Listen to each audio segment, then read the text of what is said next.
Louis, it is a big game. There are plenty of people here, and I think Liverpool-Manchester United traditionally was the big game in English football. Do you still see it that way? It's how the fans are seeing that. And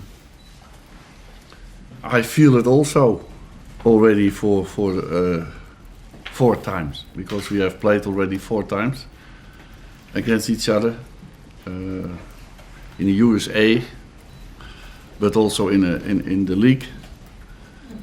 So you can see it also at the faces of the players. Last year, for example, Gerrard is coming in and he is sending out within 30 seconds. That's not happening so much. So we need to be aggressive, but also under control. That kind of matches, and that's always difficult, because the passion to play this kind of games is very high. It's a new period for them with Jurgen Klopp. You know him from the Bundesliga. What are your impressions of him and his job so far at Liverpool? Yes, you can see his hand, and I think that's always very important to see somebody's hand when he is the manager. You can see a very aggressive and pressing kind of playing the game. And of course, he has to learn also to know the Premier League, the rhythm of the Premier League. And I think he know already the difference between the German league and the Premier League.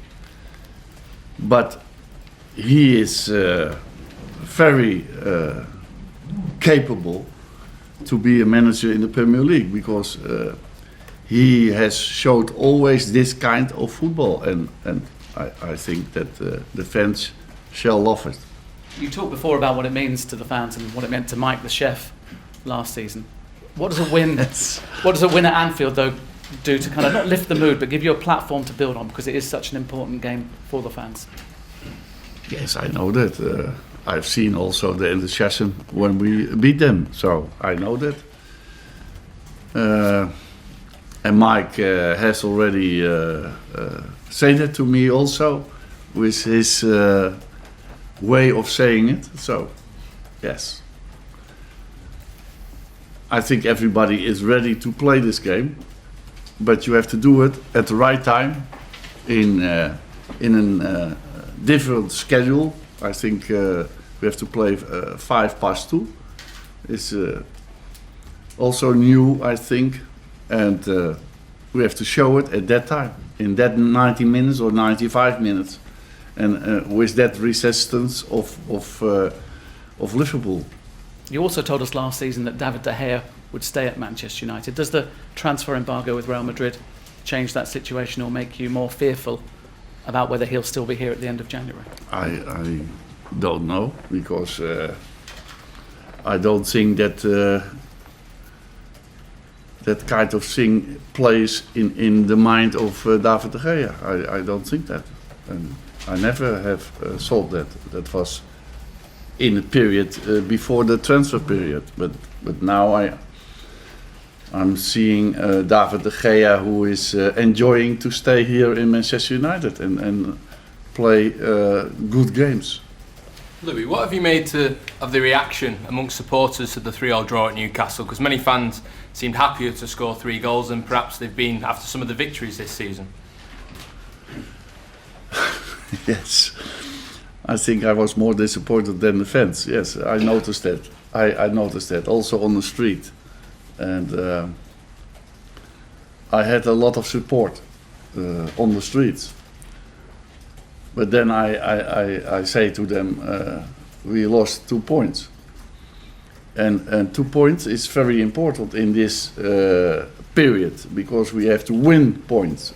And of course, after the result, we have won 1 point on Tottenham Hotspur, for example, but that's not enough. And Yeah, when you are in the circumstance that we have had in that game, then you have to win, and that's why we were disappointed. Also the players, but of course the fans have seen also a match that we scored 3 goals. That was also a long time ago, so that's also a difference. Has it made you feel differently about it as well, though, when you see that reaction from supporters, despite the fact that you've not won? No, because I have to analyze it as a manager, as a trainer coach of your team, and that's not always the same analysis that the fans are making, and you know that in advance. Last question. Louis, I know he's not playing for you. Victor Valdez, would you expect him to go this month, or will he be here for the rest of the It's season? not to me to answer that question. You have to ask Victor Valdez.